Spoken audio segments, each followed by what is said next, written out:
most people, including creators, have a challenge with. One, emotional literacy. Emotional literacy means being in touch and being able to accurately define how you feel. Some people will say, I'm mad, but really they're sad. The thing about emotions is that we're hardwired. And human beings are 360 degrees. Yeah.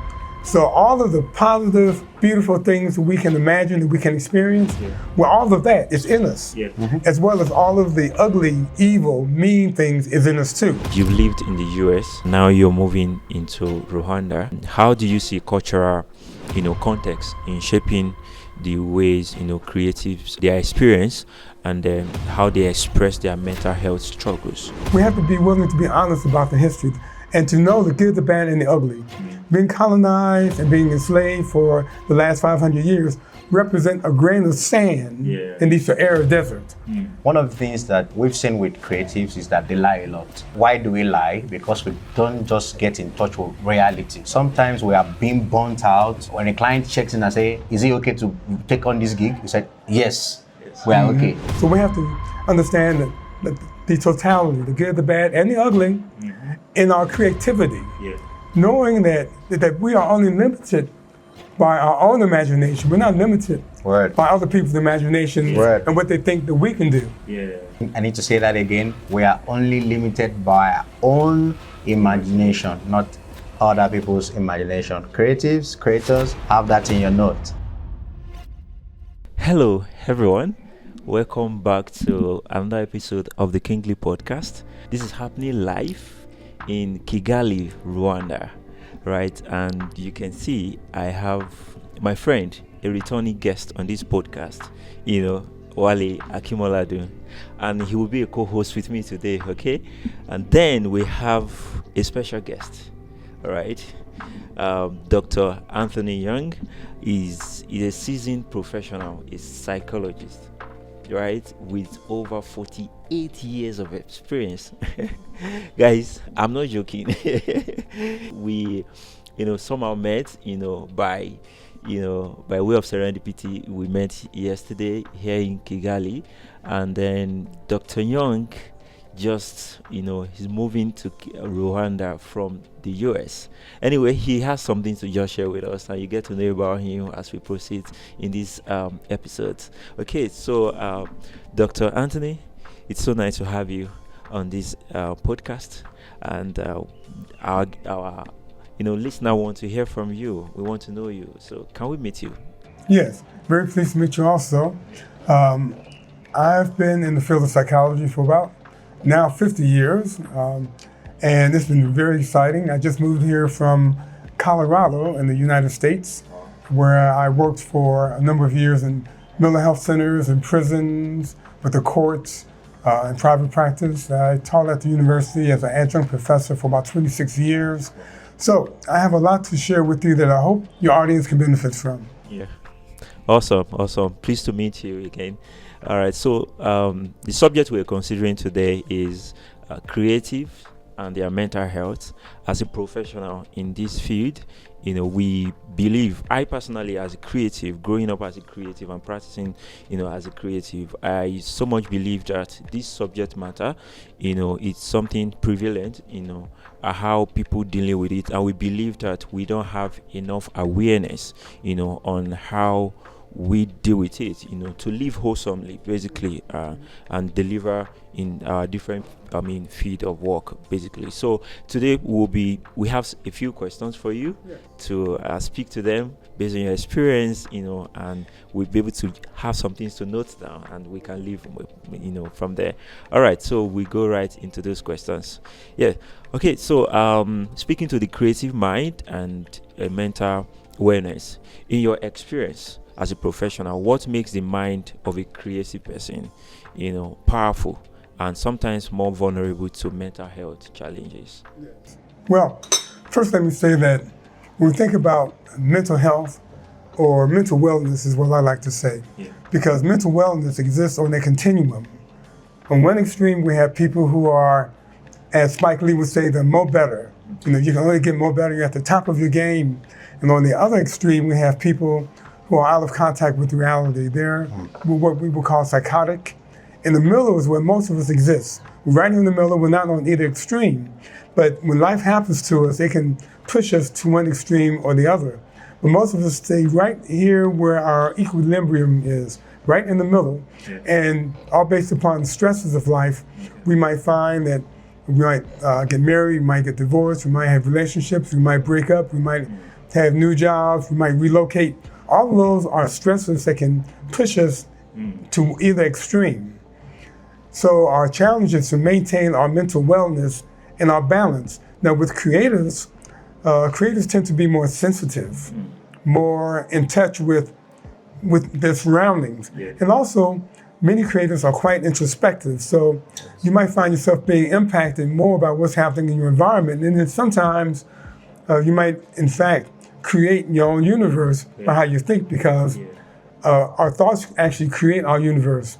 It can make us very wealthy, healthy, or sad, or depressed. So when we're dealing with creators who have life challenges that might be stressful, it's very important to not be ashamed and not be afraid to ask for help. Yeah. Because there's no shame in getting help that you need. Just like if you break your leg, you won't hesitate to go to a physician to get the leg mended, right? Word. You won't go to your best friend. Your best friend love you, but they cannot fix your leg, right?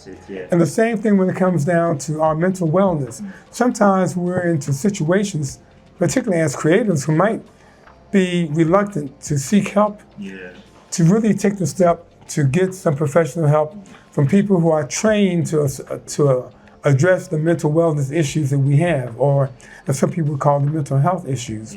So that's one of the first things, to be self-aware, to be introspective, to understand what your emotional state is. There's two areas that most people, including creators, have a challenge with. One is called emotional literacy.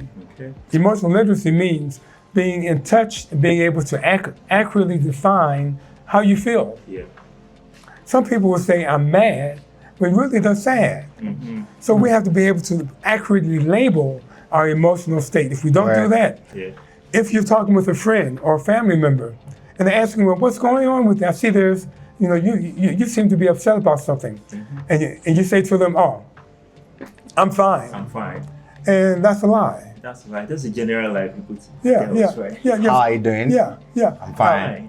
And that's called emotional integrity. Being able to share with other people what your emotional state really is. To be honest about that. Now, you don't share that with just anybody. If someone walking down the street and you ask, well, how you doing? The common polite thing is say, I'm fine. But when you're talking with family and friends who love you and who care about you, it's very important that you share with them exactly how you're feeling. Because they cannot help you if they're not fully aware. And if you're not honest with them, they can be of no support. So emotional integrity and emotional literacy are very important for average people, but particularly for creators, because that connection that you have with others and that introspective nature that you have in terms of being able to create allows you to be in touch in a way that most people are not. Sure. So it's even more critical that you have an adequate level of emotional integrity and emotional literacy. So you identify more accurately what you're feeling, and then being willing to share it with those who love and care about you. What? Oh, that's awesome. Did you have something to say to that, or coin from that? Thank you, Dr. Anthony. You just know a master at it when he starts talking. Exactly. And thank you for doing this with us again. And, one of the things that we've seen with creatives is that they lie a lot, right? And why do we lie? Because we don't just get in touch with reality, as it were. So sometimes we are being burnt out. Sometimes we are mentally stressed. And when a client checks in and say, is it okay to take on this gig? We said, yes, we are okay. Instead of us to say, okay, I'm taking a break. I think I just need some time to breathe. I think I need some time to refuel. I think I just need to take a break, right? We just keep going and going and going until we find out a lot of creatives now have mental health challenges.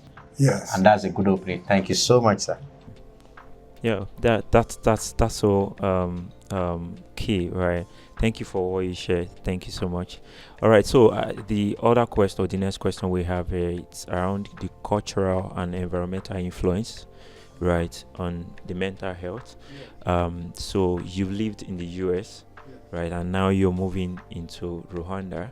How do you see cultural, context in shaping the ways creatives their experience and then how they express their mental health struggles? Okay, well, that's something I can talk about for a few days, so I'm going to be as concise as I can. First and foremost, when we think about the cultural context in general and then specifically regarding creators, in America, Africans, Africans, Americans, as I like to call them, because we're African descent people who live in America. So rather than just saying black, we say we're African Americans because a lot of us have no idea about what part of Africa our ancestors came from. So we use the term African American just to kind of capture everything. So African Americans, our ancestors were kidnapped from their homes, enslaved, drugged thousands of miles across an ocean, and oppressed for the last 500 years. So the cultural context of African Americans is a bit different in the sense that we were removed from the motherland. Here in Africa, people were colonized by people who came from Europe and other places, but particularly out of Europe, and they oppressed in the same way, just using different methods. So that whole legacy of oppression for over 500 years created a cultural context that most of us don't really talk about.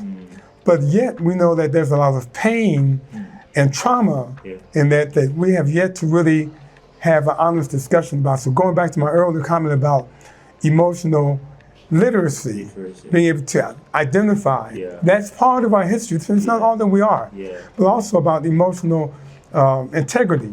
We have to be willing to be honest about the history and to know the good, the bad, and the ugly. Being colonized and being enslaved for the last 500 years represent a grain of sand in this arid desert. Because Africans, whatever we call ourselves, we can call ourselves by our nationality, but we are people of African descent. We are the indigenous people on the planet. We were on the planet before any other race came into existence. And we have to understand that the horror that we have experienced these last 500 years is a tiny bit out of the millions of years that we've been around. So in a cultural sense, being able to understand how the environment, the social context impacts us, impacts our physical health, our mental health, our spiritual health, is so important.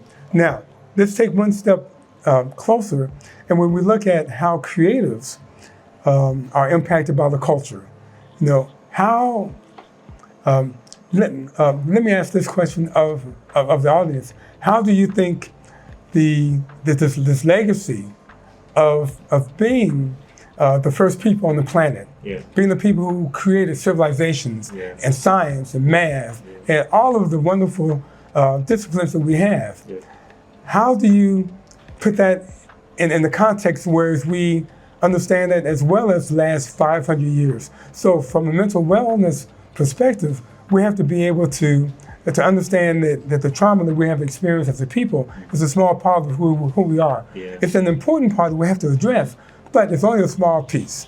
Because we are creative people. We created the pyramids. We created astronomy, astrology, chemistry. In fact, the word chemistry, C-H-E-S, tree, the word chem means black. So chemistry was a black science. Wow. Okay, and Kemet is the original word of what we call Egypt. Egypt is just simply a Greek word, but all of the sciences came from our people. We are the original people that created African sacred sciences. Some people call it religion. But all that came from our cultural groundedness. And one way that we can add to our mental wellness is to understand who and what we are connected to through space and time. If we think we're only connected to the colonizers and the people who were controlled by the colonizers, we miss the thousands of years that existed before them, when we had our empires, we had our cultures, we had our ways of being with each other, which was quite healthy. So we have to understand the totality of who we are as creatives, understanding the history and how that fits into the cultural experience that we live every day. It's so important because it's part and parcel of who you are. It's just like saying, okay, my baby finger is all that I am. No. You're a lot more than that. A lot more than that. Yes. These 500 years previously is a small part of who we are. Yeah. So we have to understand that the totality, the good, the bad, and the ugly in our creativity. Knowing that we are only limited by our own imagination. We're not limited by other people's imagination and what they think that we can do. Got that. Wow. I think I need to say that again. We are only limited by our own imagination, not other people's imagination. Creators, have that in your note. Right? It's been interesting how you could connect the present with the past and be really open to peep into the future. And there's still more we can achieve no matter what happens in our past. We've got deeper roots than colonization. We've got deeper roots than the slavery. So not just to dwell on that, to limit ourselves and who and what we are connected to can really determine how we handle that. Thank you so much for that answer. All right, moving on to the next question. It gets more interesting and engaging. And it's a question of balancing expression and emotional overload. The question is, many creatives say their best work often comes from emotional depth or pain. From a psychologist perspective, how can creatives channel their emotion without being consumed by it? For example, this popular American singer, Adele, often released her best songs after a breakup. All right, it looks like the hurt is so deep, then they could write. I have friends that write, maybe after they experience a breakup, after having a bad day, and they pick up their pen. It's like a fuel that drives them to be creative and all that. So how could they manage their expression and emotional overload? Okay, well, very good question. First and foremost, we have to always remember that we're more than just our emotions. Our emotions can drive us to be creative. However, that's being reactive. That's being reactionary. When we're being creative, when we find ourselves responding to something negative, that's not really being proactive. We may be very creative at that time, but how about flipping the script? How about being inspired when you're feeling good? Being able to walk out and experience nature and to remember the good times with your parents and your families and the friends that you have, being inspired by positive emotion rather than just simply negative emotions. And the thing about emotions is that we're hardwired to experience the whole full range of emotions. I would dare say that the human beings are 360 degrees. So all of the positive, beautiful things that we can imagine, that we can experience, well, all of that is in us, as well as all of the ugly, evil, mean things is in us too. So we're hardwired to experience all of these emotions. So we have to choose what we choose to experience and how we respond to it. Now, being driven by negative emotions can make creators quite introspective and respond to what's happening in one's environment. But also by the same token, look at how much more powerful that is when you're reacting from positive emotional states. The things that really inspire you and that can inspire generations yet unborn to be able to use that as well. Because it's all of that. We get inspired by all of the good, the bad, and the ugly. But focusing our attention on the totality of who we are rather than just some negative event. Good answer. We're at the former president museum in Rwanda, and we saw a lot of beautiful Rwandan arts. Too bad cameras are not allowed. We'll have just taken, there's one person who tried to interpret the genocide, and you look so into it, and you can know that came from a deep emotional depth. Like that's some emotional depth in that perspective of that artist creation, right? But at the same time, like a doctor rightly said, if you don't regulate your emotions, they burn you out, and you are more than your emotions, like you said. So think more on the positive side than on the negative side. Did I get that correctly? Yeah, just all of what we experience as human beings, those 360 degrees of emotions, it's important to be inspired by all of aspects of that, rather than just one segment. Because we're the totality of all of that. Beautiful.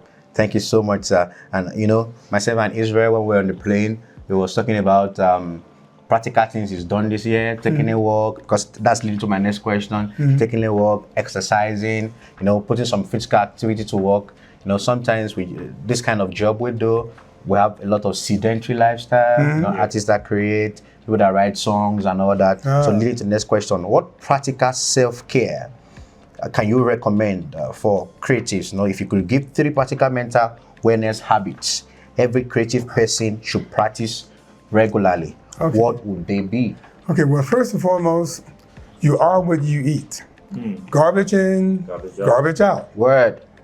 And if you are what you eat, some people are full of Clap. You said the word. I didn't say it, you said it. So it's very important we eat healthy. We have to nourish our mind, body, and soul. Being able to eat healthy, lots of vegetables, lots of fruits. Avoid things which are toxic. And that would be toxic food, alcohol, things which alter your mind, consciousness.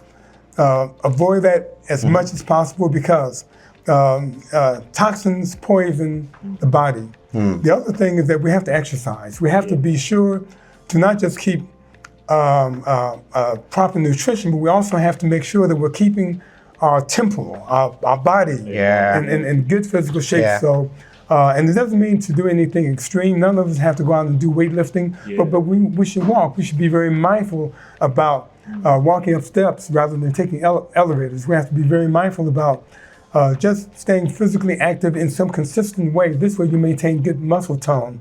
The other thing I would say is that it's very important to meditate.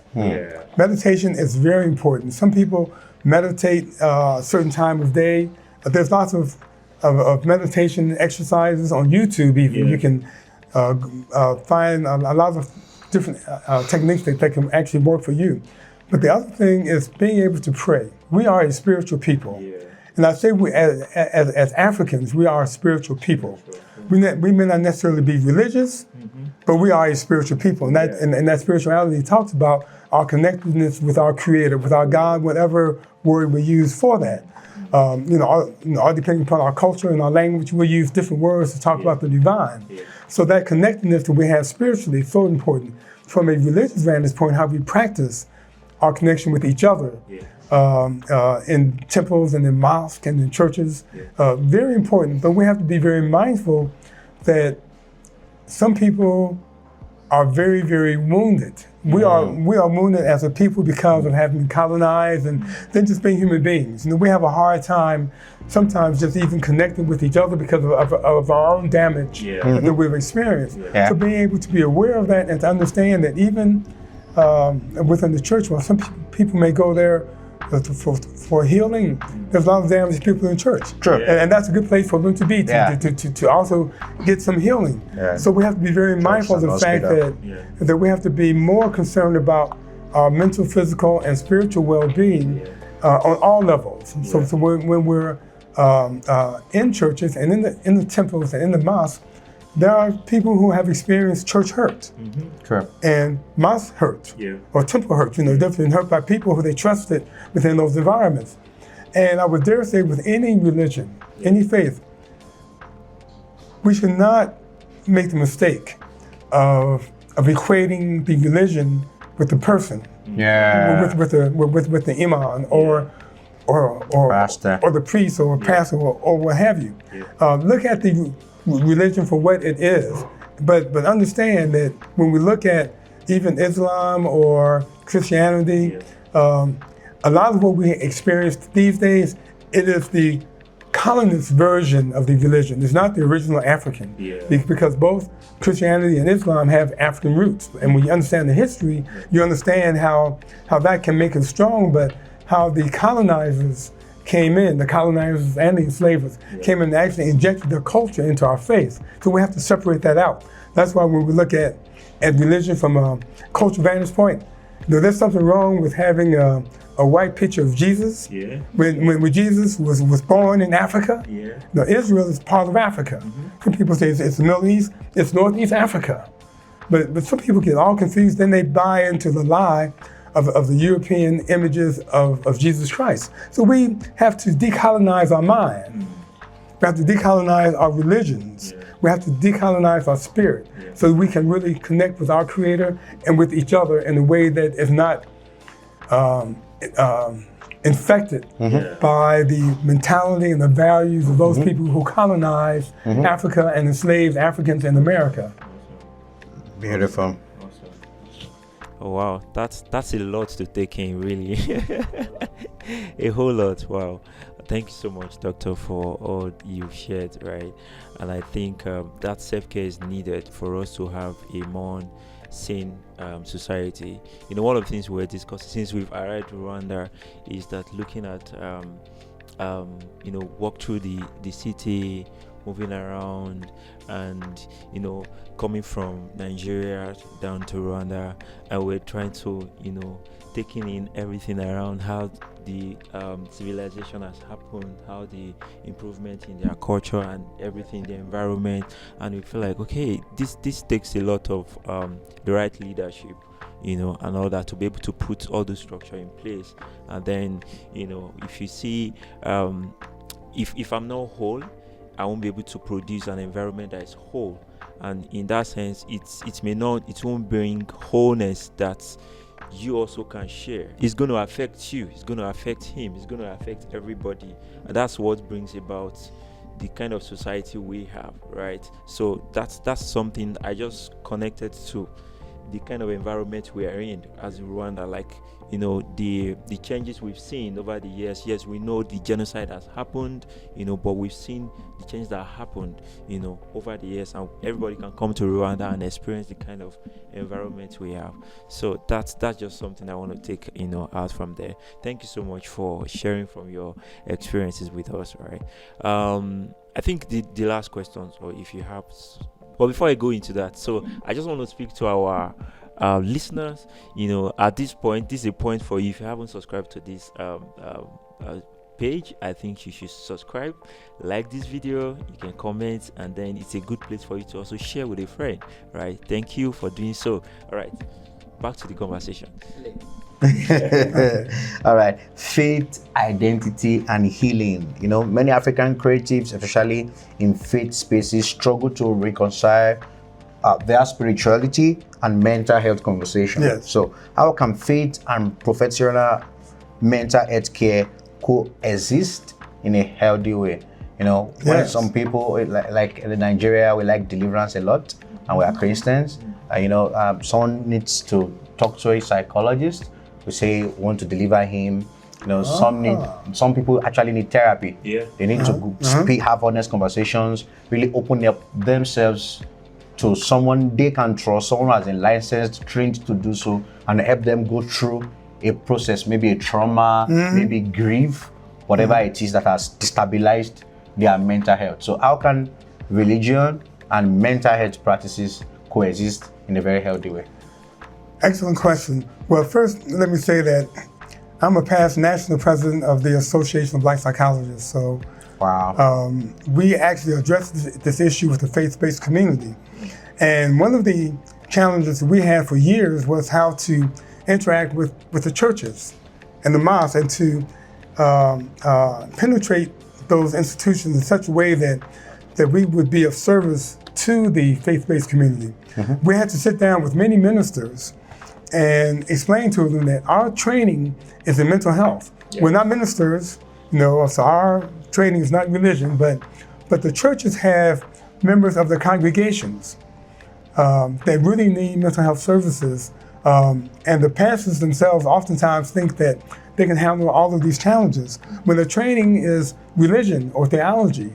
It's not mental health. Yeah. While they may be excellent pastors and they can help save your soul, they can do nothing for your mental health except to refer a church member to a mental health professional. Yeah. And that's where we have worked for years in Colorado, where I live. I was also the president of the Denver Rocky Mountain Association of Black Psychologists. We started in 1977, so I'm one of the original members of that. Yeah. And what we did with intention, we went to the faith-based communities, the various churches within our community, and to ask the pastors, how can we help? And it took us 20 years to get ministers to finally say, why don't you come into our health fairs and our activities and tell people what mental health and mental wellness is all about. So these last 28 years, it's been really, really good being able to join with the faith-based community and to help their congregations understand that there's no shame in seeking mental health. Yeah. Once again, if you break your leg, you see a physician. If you have something going on emotionally, see a professional. There's no shame in getting help. The shame is not getting the help that you need when you need it. Yeah. Word. Okay? Yeah. That's it. Wow. And, just to add to it, people need to understand that the physical body is real. Yes. And as real as the physical body is the mental, our mind. Our mind is real. Yes. When people can't exercise and build muscles physically, they could build their mind. Yeah. The mind of a person is a reality. Yeah. If we can take care of our bodies, and there are professionals licensed to take care of the body. In fact, it comes with their specialization. The ones who take care of the teeth, dentist, the one who take care of the skin, dermatologist, the one who take care of the eyes, optometry, and we have the ear, mouth, and the throat. Doctors and all manner. People who treat cancer, oncologists, and all manner, right? We have people who attend to the mind. Right? People can speak to your emotions. People can speak to your will. There will see people who are really, really stubborn. It just takes to have some conversation, and we find out that they become more willing. They become less defensive. Is it Joyce Meyer that said the soul is the seat of the mind, the seat of the will, and the seat of the emotion? So that people who are trained, who are licensed to do so, and we're so privileged to have one of the best in America. I appreciate that. And let me just add to that, when we think about our beings holistically, the mind, body, and spirit, and being able to nurture all three of those. And one of the things that can make us stronger, of all the things I've said, I want you to remember that the biggest thing that can make us the healthiest, the strongest, for creators and everyone else, to understand deeply, to have a deep understanding, respect, and appreciation of our history and culture. History, culture. There's strength in that. When we know who we're connected to with space and time, we draw strength from that. We draw strength from our ancestors, knowing that they're always with us. And then the children yet unborn are also with us. Because we are our ancestors. They live in us, in our DNA. And yet, this experience that we're having today, we project into the future, knowing what we are. And to be in touch with that. We're not just, the flesh and blood, bone, but also our spirit and our mind. And to be able to nurture all three of those. So I would encourage all of your listeners to take advantage of some of the resources I'm going to send you. I'm going to send you an abbreviated bibliography about mental wellness. And from a cultural, historical vantage point. And feel free to share that with your listeners. So there are books as well as YouTube links that they can tap into this type of information. We could talk for days and days about this. Definitely. We only have 45 minutes. A few minutes. This has been wonderful. Wow. It's same here. So you'll find it in the description of this video. You'll see the link to some of these resources that Dr. Anthony is giving us. Then you can make use of them, for your own use, right? So thank you so much, Dr. Anthony, for this, really. I think before we just wrap it up, we want to have the final word from individuals. Okay. Okay, from two of you. You are my guest, co-host, but you're still my guest. Right, I want to have a final word from you. All right. If there's anything this episode has taught me personally, was to take my mental health more seriously, to be more mindful of my mind, right? As much as I take care of my body, feed it with stuff, I also have to be mindful of how I feed my body, because what I eat that affects my mental health, and much more, I must remember my roots. You know, a lot of Africans try to copy the West. Yeah. So I even lose touch with African designs. Yeah. And that's why we're trying to bring that out. African designs can be unique. Look at the print I'm wearing, the print Dr. Anthony is wearing, and all that. Yeah. And, I think that's all for now. Oh, Over to you, Doc. thank you. Well, just one final word from me, and that's that one thing I did not mention earlier is that for creators and everyone else, it's important that you take time for yourself. We have a lot of obligations with family. And Yeah. it's important that we take at least 30 minutes a day just for ourselves. That does not involve anyone else. We unplug from the technology. We just simply have a quiet space where we can think, clear our minds without any noise in the background, Awesome. and do something that brings you fulfillment, Yeah. that is healthy, that does not involve anyone else. Yeah. Very important to just do that for 30 minutes a day to get better grounded in who you are as a person. Wow. That can help to keep things in proper perspective and your wellness in check. Wow. Wow, that's awesome.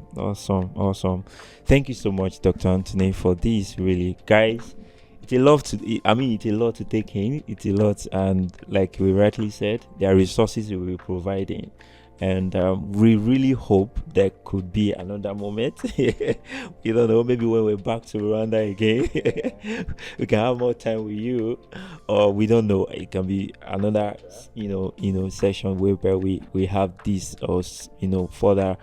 Take this further, really. So it's been a lot, a rich and an enlightening conversation so far. Thank you so much for all that you shared, Doctor. And I want you all to see that, talking about mental health is more than just trying to survive. It's about living wholesomely, right, as he has rightly shared with us. So if you find this helpful, we like that you take in the lessons, and make use of them, and then you share with someone out there that need this, and let's live creatively, live wholesome together. Do you have something else to share before we? I'm in royalty. Like, subscribe, and share. All right. So, is there anywhere online our listeners can find you? No. Yeah. Okay, it's fine. My brother is going to help me create a podcast. Awesome. Look for it. All right. So look forward to stuff for we'll be about Dr. Anthony on these episodes. We'll attach as much as possible link where you can read about him, you can get to connect with him, his work he's done, and all of that. All right, thank you so much everyone again for listening or watching this episode of the Kingly Podcast. Till I come out your way again, don't forget to live big as a king that you are. All right, bye for now. Hi guys. All right. Thank you, Dr. Anthony. We're grateful, so grateful.